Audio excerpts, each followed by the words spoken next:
La Fundación Bíblica te invita a participar tanto de esta aula internacional Hoy Apegados a Él, como sus cursos online en mol.fundacionbiblica.com. También Adoración de Siervos todos los martes a las 7:30 de la tarde España a través de nuestro canal de YouTube. Para cualquier información escribe a fundacionbiblica@gmail.com. Aprendamos juntos del Maestro. Te esperamos.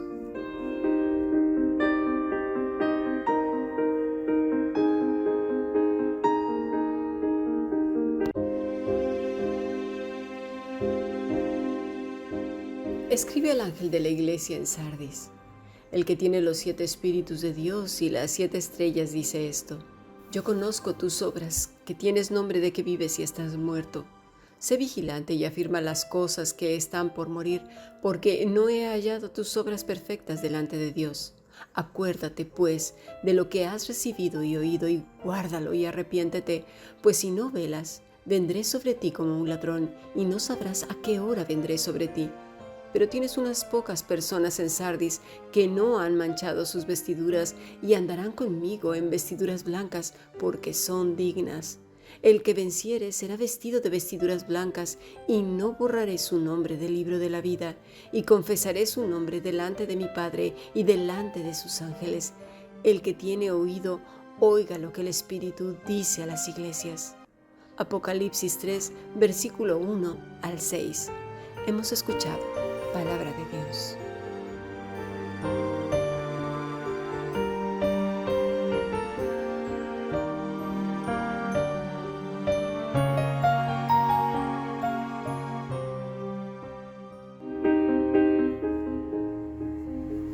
La Fundación Bíblica te invita a participar tanto de esta aula internacional Hoy Apegados a Él, como sus cursos online en mol.fundacionbiblica.com.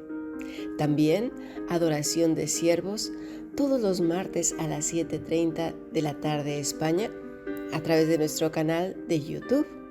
Para cualquier información escribe a fundacionbiblica@gmail.com.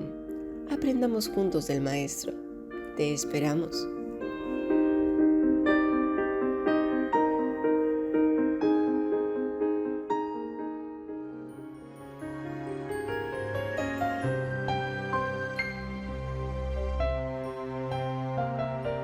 Bueno, estamos comenzando la semana con un nuevo estudio. Sin embargo, seguimos en Lucas 5:17 porque es muy importante lo que el Señor nos está enseñando en Apocalipsis. Dice Lucas capítulo 5 versículo 17: Aconteció un día que él estaba enseñando y estaban sentados los fariseos y doctores de la ley, los cuales habían venido de todas las aldeas de Galilea, de Judea y Jerusalén. Es interesante porque el grupo que había ahí, ¿sí? Puede ser en las sinagogas o en el templo, porque el Señor enseñaba también en el templo y en el monte, bueno, enseñaba en muchos lugares, pero entre esos asistentes estaban los religiosos, ¿verdad? Desde los fariseos, los doctores de la ley, los celotes, los ignorantes, los fieles, bueno, estaban ahí todos. Todos ellos decían amar a Dios. Todos ellos trabajaban por una labor aparentemente común. Unos lo demostraban en su manera de hablar súper religiosa, otros trabajando en diferentes cosas, otros quizás con una vida llena de restricciones, otros solo de palabras muy bonitas, ¿verdad? Adornadas. Otros con la esperanza de ser librados de todas las opresiones económicas, políticas, sociales, religiosas, psicológicas, de salud y de los demonios, por supuesto. Algunos de verdad estaban con el Señor, pero aún sus corazones tambaleaban. Aún no sabían a ciencia cierta si realmente se trataba del Mesías. Eran nada más y nada menos, ¿sabes que quién? Que sus discípulos. ¿Por qué? Porque apenas comenzaban a caminar con Él, aún no le conocían tan profundamente. Pero cuando se consumaron todas las cosas, cuando el Señor sopló en ellos el Espíritu Santo, fueron llenos y plenos en Cristo. Esto lo vemos en Juan 20:21. Dice así: Entonces Jesús les dijo otra vez: paz a vosotros, como me envió el Padre, así también yo os envío. Y habiendo dicho esto, sopló y les dijo: recibid el Espíritu Santo. Todos estos hombres entregaron sus vidas sin reservas. Todos ellos nos dieron hasta el día de hoy un gran ejemplo de entrega. Pero, ¿por qué? ¿Por esfuerzos personales? De ninguna manera. Jesús sopló en ellos el Espíritu que les daba la fuerza para seguir adelante y para que todas esas obras fueran fruto de la dependencia de Cristo por el Espíritu Santo que moraba en ellos, mismo que tienes tú y que tengo yo. Hoy más que nunca tenemos un serio problema a la hora de trabajar con nuestro corazón. Somos demasiado flojos. Mira, tenemos diálogos que van muy centrados en la culpa, el victimismo, rencor, planificación, egoísmo, fantasía e ilusiones, tristezas, catastrofismos, elucubraciones y anticipación. La anticipación es angustia, pensamientos obsesivos, y de ahí van de un lado a otro. Pero poco pensamiento analítico, que requiera acciones inteligentes. Nos movemos más por las emociones que por el pensamiento lógico y objetivo, y sobre todo centrado en la voluntad de Dios. ¿Por qué? Bueno, dice el Señor que el hombre piensa de continuo en mal, que pedimos mal para gastar en nuestros deleites. ¿Por qué? Pues por eso, porque pensamos mal. Veamos qué dice la Escritura en el Salmo 10:3, por ejemplo. Porque el malo se jacta del deseo de su alma. Bendice al codicioso y desprecia a Jehová. El malo, por la altivez de su rostro, no busca a Dios. No hay Dios en ninguno de sus pensamientos. Sus caminos son torcidos en todo tiempo. Tus juicios los tiene muy lejos de su vista. A todos sus adversarios desprecia. Aquí vemos que no hay Dios en ninguno de sus pensamientos, porque como lo vimos anteriormente y lo vamos a ver más adelante, esos pensamientos que continuamente rondan nuestra cabeza no son necesariamente buenos. El Salmo 94 dice así: Jehová conoce los pensamientos de los hombres, que son vanidad. Proverbios 19:21 dice así: muchos pensamientos hay en el corazón del hombre, mas el consejo de Jehová permanecerá. El Señor sabe la tormenta de pensamientos que hay en nuestras mentes. Ya hemos dicho en clases anteriores, sobre todo creo que esta fue hace 2 años cuando hablamos del pensamiento, que una persona normal, dicen los expertos, que tenemos unos 60,200 pensamientos diarios. Y la mayoría, ¿sabes qué? Son negativos. Pensar y pensar, lo hacemos constantemente, todos los días. Miles de ideas se cruzan en nuestra mente, tanto que los estudios científicos han determinado que podemos llegar a tener alrededor, pues, de unos 60,200, y las personas que viven en una completa angustia rebasan hasta los 70,000. ¡Qué locura!, ¿verdad? Una persona puede tener muchos gusanos de pensamiento, es decir, saltan de un pensamiento a otro y luego vuelven a tomar ese mismo otra vez o más tarde. Las personas ansiosas, temerosas, tristes, depresivas, iracundas, rencorosas, victimistas, obsesivas y así, etcétera, etcétera, o las viciosas, no tienen tantos gusanos de pensamiento. Se quedan en uno o dos o algunos cuantos de ellos haciendo un túnel bastante grande, al punto que el cerebro comienza a tener una actividad mayor, provocando que la química normal se vea alterada y a su vez la salud de todo el cuerpo. ¿Por qué? Porque se centran pues en pensamientos a lo mejor catastróficos, ansiosos, temerosos, angustiosos. Es decir, en vez de ver las bondades, las bendiciones de Dios, se centran más en esa pequeña mosquita en el plato de sopa. Y además la hacen enorme. Ay, es que tú no sabes, es que tú no lo ves, ¿no? El que no lo ve es la persona que está angustiada porque ya la sobredimensionó. El ruido mental puede ser tan tóxico que la boca prorrumpe, ¿verdad? Al final de cuentas lo escupe. Quiera o no, ¿verdad? Ya sea de manera voluntaria o no, la boca lo dice. ¿verdad? En estallidos que revelan lo que hay en el corazón. Hay quienes lo logran disimular muy bien y otros no lo notan porque esto va maquillado de hipocresía. Y en el caso de la gente religiosa, pues eso, de religiosidad y de sobreactuación. Pero para las personas que conviven con dichos sujetos, es más que evidente. El problema es que las personas muchas veces se autoconvencen de que no son tan malas porque hacen esto o aquello o porque dicen cosas compensatorias. Y pondré un ejemplo en cuanto a esto. Cuando, por ejemplo, un niño es extremadamente violento, grosero, altivo, abusivo con sus padres, pues se les olvida de inmediato y quieren que así rapidito los perdones y que aquí no pasó nada. Lo mismo pasa con el esposo o la esposa violenta, los maltratadores, las maltratadoras o hijos mayores maltratadores. Ya después de que destrozaron y dijeron lo que se les dio la gana, golpearon o verbalmente o psicológicamente hicieron un daño profundo, marcaron el alma de esa persona, quieren como por arte de magia ser perdonados, porque tienen un ego demasiado hinchado, demasiado inflado.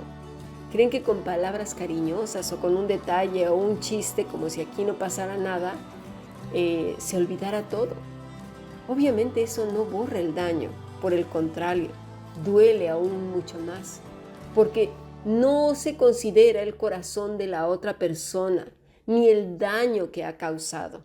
Lo minimiza, lo desprecia y se pone por encima de la otra persona, ¿verdad? Suponiendo que lo que él, ella o siente es lo que más importa.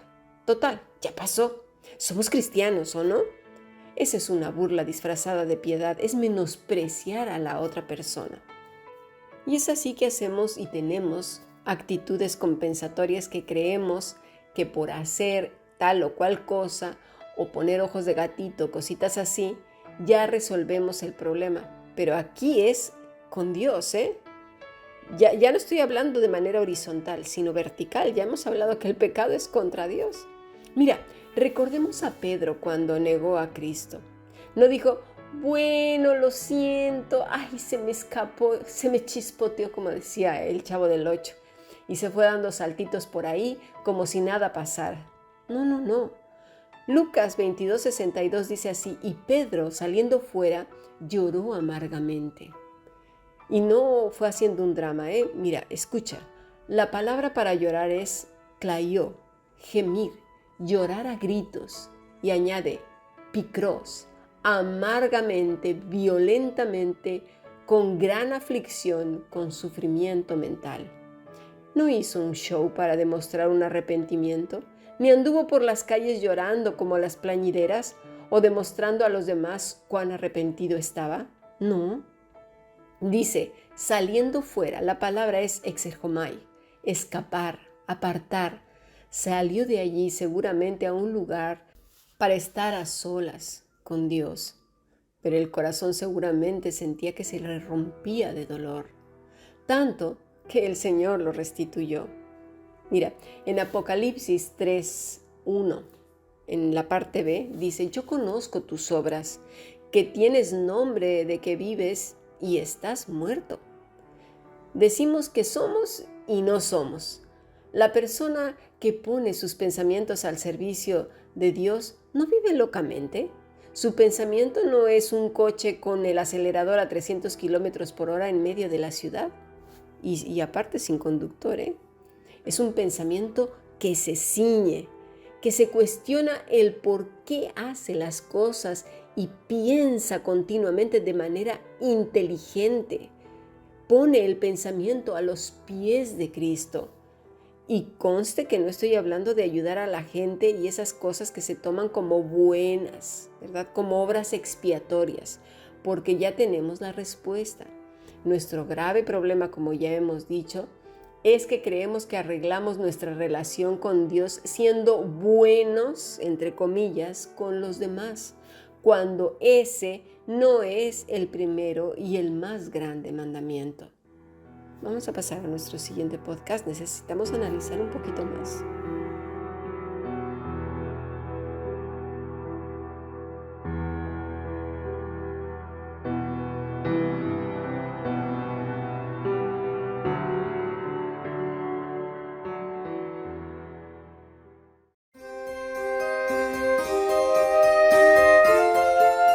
El más grande mandamiento que hay: amarás al Señor tu Dios con todo tu corazón, con toda tu alma, con toda tu mente, con todas tus fuerzas. El corazón debe de estar alineado con el de Dios, con el del Padre. Cuando está alineado con Dios, entonces esa luz de Cristo irradia a todos los demás. Dice Primera de Juan que el que ame a Dios, ame a su hermano también. Es decir, el que ama a Dios, como resultado, ama a su hermano también. Esas personas que se muestran indiferentes con los demás ya nos dicen mucho de su relación con Dios, ¿no crees? Primera de Corintios 2:11 dice así: porque ¿quién de los hombres sabe las cosas del hombre sino el espíritu del hombre que está en él? Así tampoco nadie ha conocido las cosas de Dios sino el espíritu de Dios. Y si tenemos el espíritu de Dios, conocemos a Dios, mis estimados. Teniendo todo esto en cuenta, podríamos tener una actitud así: ¿qué me mueve o qué me motiva realmente a orar? ¿Es acaso, Padre, una actitud religiosa? ¿Por qué a veces canto sin ni siquiera tener ganas y simplemente por seguir unos cantos ahí en la iglesia? ¿O por qué no tengo ganas ni siquiera de leer la Biblia o la leo simplemente pues por no dejar? ¿Por qué mi relación contigo es a veces tan fría y tan distante, pero a su vez con los demás intento hacerme parecer como que soy amable, y además con unos sí, con otros no? ¿Por qué entonces, si digo que te amo, me muestro tan crítica a veces con algunas cosas que tú mismo has dicho y estoy buscando cómo justificarme? ¿Por qué con las personas hago juicios tan indulgentes con unos y con otros tan rabiosos? ¿Por qué hago un bien a unos y a otros no y le digo que es para ti? ¿Por qué hablo contigo de manera mecánica? ¿Por qué me he acostumbrado a hacer unas oraciones simplemente porque así lo hago todos los días? Mira, cuando estés hablando con el Señor con todas estas preguntas, no te contestes a ti mismo de manera rápida y digas: bueno, ¿por qué? Porque yo lo amo, o porque sí, así lo he hecho siempre, y te levantes y te vayas y hagas un análisis queriéndote convencer a ti mismo. No, en ese momento yo estoy segura que te acordarás de que tienes que hacer un montón de tareas y seguramente te vayas y dejes este soliloquio a la mitad. ¿Por qué? Porque impacienta, porque no nos gusta hablar con nosotros mismos, no nos gusta cuestionarnos. Y el diálogo en estos casos es demasiado breve o victimista, pero rápido. ¿Por qué? Porque soy de lo peor y lo dejamos ahí y no se ha resuelto nada. Simplemente hemos salido de paso y se ha matizado el problema. ¿Por qué? Te darás cuenta de que muchas veces el motor es meramente humano, egoísta. Y gracias a Dios por el que se dé cuenta de ello, porque el Señor nos llama a volvernos a Él. Proverbios 4:26 dice así: examina la senda de tus pies y todos tus caminos sean rectos. No te desvíes a la derecha ni a la izquierda, aparta tu pie del mal. Si al menos tuviéramos una vida más reflexiva, si al menos no nos apoyáramos tanto en nuestra fuerza, en nuestras conclusiones rápidas, esas flash inmediatas, respuestas sin reflexión de causa, de verdad nuestra relación con Dios sería más estrecha y profunda. Decimos que somos cristianos, decimos que hacemos todo para el Señor, pero detrás de ellas, de estas palabras, muchas veces hay camino de muerte. Esas personas que estaban escuchando a Jesús en el Evangelio de Lucas, en el capítulo 5 que leímos en el primer podcast, La mayoría se perdieron, mis estimados, porque se apoyaban en sus propias causas, en su propia prudencia, y no en Dios, no en el Espíritu de Dios que ya había transformado su corazón, alineado completamente con Él. El Salmo 139, 17 dice así: «Cuán preciosos me son, oh Dios, tus pensamientos, cuán grande es la suma de ellos. Si los enumero se multiplican más que la arena, despierto y aún estoy contigo». Dice preciosos, yakar, apreciar, estima, estimar, hacer, precio, precioso, valioso, muy apreciado. Considerar precioso, ¿qué? La totalidad de ellos, como si fuera una montaña enorme. Al ser esto una realidad, una verdadera realidad en la vida de un creyente, pues ¿qué hace entonces? Renueva su mente, porque sabe que si se deja llevar por esa mente no transformada, por esos 60.200 o 70.000 pensamientos, se va a corromper. Fíjate, haz una estadística de tus pensamientos. Al final de la noche, di: ¿en qué gasté mis pensamientos? ¿En angustiarme? ¿En preocuparme? ¿En ay, qué va a pasar? ¿En elucubrar? ¿En qué los gastaste? ¿En qué gastaste esos pensamientos, ese tiempo que no volverá jamás? Es como un agua preciosa y maravillosa que tiras en la tierra. Ya no la vas a poder recuperar. Se fue. ¿En qué gastamos los pensamientos? Dice Pablo a los Filipenses en el capítulo 4, 7: «Y la paz de Dios, que sobrepasa todo entendimiento, guardará vuestros corazones y vuestros pensamientos en Cristo Jesús». En Cristo Jesús, en Cristo Jesús. Pero esto a los que verdaderamente lo son, ¿eh? No lo que vemos que nos está diciendo el Señor en Apocalipsis 3, ¿eh? Los que dicen que son, que llevan mi nombre, que se dicen cristianos, pero que están muertos. Aquellos cuyo pensamiento es desordenado, caótico, loco, alocado, triste, atormentado, enfadado, iracundo, resentido.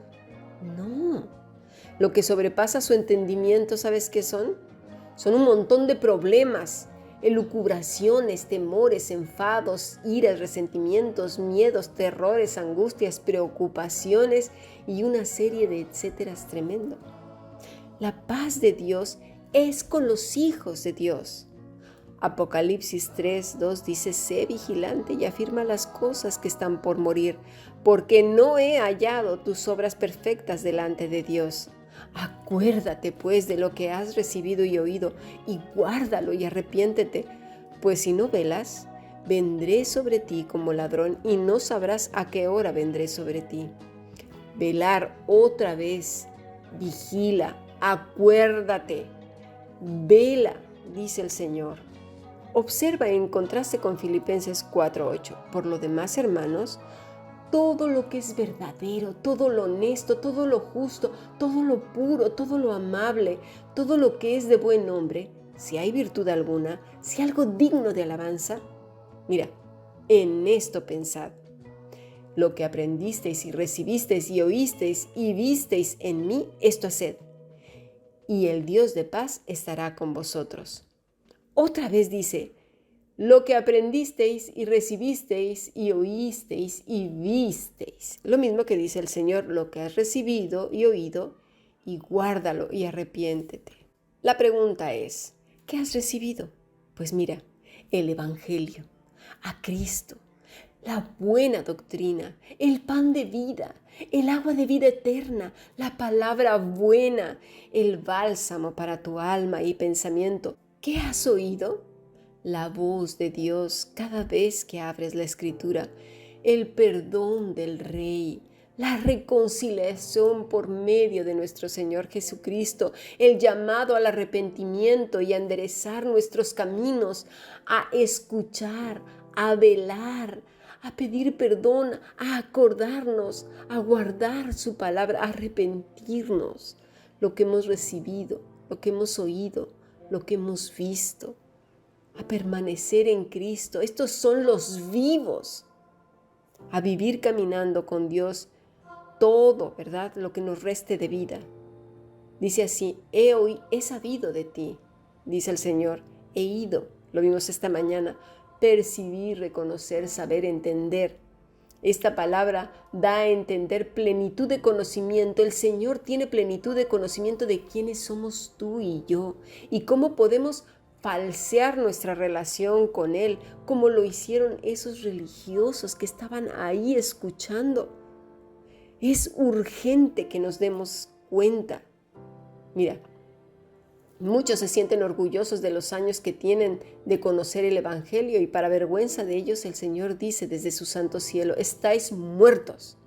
Hebreos 5:11 dice: acerca de esto tenemos mucho que decir y difícil de explicar, por cuanto os habéis hecho tardos para oír, porque debiendo ser ya maestros después de tanto tiempo, tenéis necesidad de que se os vuelva a enseñar cuáles son los primeros rudimentos de las palabras de Dios, y habéis llegado a ser tales que tenéis necesidad de leche y no de alimento sólido. Y todo aquel que participa de la leche es inexperto en la palabra de justicia porque es niño, pero el alimento sólido es para los que han alcanzado madurez, para los que por el uso de los sentidos ejercitados en el discernimiento del bien y el mal. Vamos a ver qué es lo que dice. Tardos. La palabra es nosdros. Perezoso, necio, tardo, tonto, estúpido, indolente, haragán, torpe, lento para entender. Relativo a ser lento, pues para aprender. Se está refiriendo a aquellos que se sienten los que lo saben todo y no saben nada. Dice, para oír, escuchar, entender, obedecer. Porque no solo es escuchar y escuchar cosas, sino que es una escucha obediente, que transforma, que se va pareciendo más y más y más y más a Cristo. Porque muchos presumen de conocer, tienen diplomas, certificaciones, que ya tienen las bibliotecas más inmensas de toda la historia de la humanidad, de la Tierra y planetas, si es que hay bibliotecas en planetas, si no se las inventan. Y para vergüenza de ellos, el libro más precioso de la historia de la humanidad no es carne en sus propias vidas. Por tanto, tienen necesidad de leche y la niegan con su propia arrogancia porque son niños, no han aprendido nada. Pablo aquí no usa la palabra niños en un sentido despectivo, no, sino que si tomamos bien el contexto, ya les dijo perezosos, necios, tardos, tontos, estúpidos, indolentes, haraganes, torpes, lentos para entender, relativos a ser lentos para aprender. Entonces, cuando dice niños, se refiere a inmaduros por la dureza de sus corazones, porque la palabra no es una realidad en sus vidas. Neipíos, un creyente inmaduro a propósito, están muertos, como dice el Señor en Apocalipsis 3. Hebreos 15:14 dice: pero el alimento sólido es para los que han alcanzado madurez, para los que por el uso tienen los sentidos ejercitados en el discernimiento del bien y el mal. Pero el alimento sólido entonces es para los que han alcanzado ¿qué? La madurez. ¿Quiénes? Pues aquellos como Enoc, como Noé, como aquella gran nube de testigos, ¿verdad? Que nos habla Hebreos 11, que son justos en Cristo, perfectos en santidad, que caminan con Dios porque Cristo es ese camino, porque son los pámpanos apegados a la vid verdadera. Entonces tienen los sentidos ejercitados, aisdesterión, capacidad de comprender, facultad para distinguir la verdadera naturaleza de algo, referido a las facultades para aprehensión espiritual. ¿Para qué? Pregunto yo. Bueno, para discernir el bien y el mal. Pero en otros, no. Ese discernimiento comienza primeramente en uno mismo. Ese es nuestro primer peligro, nosotros mismos.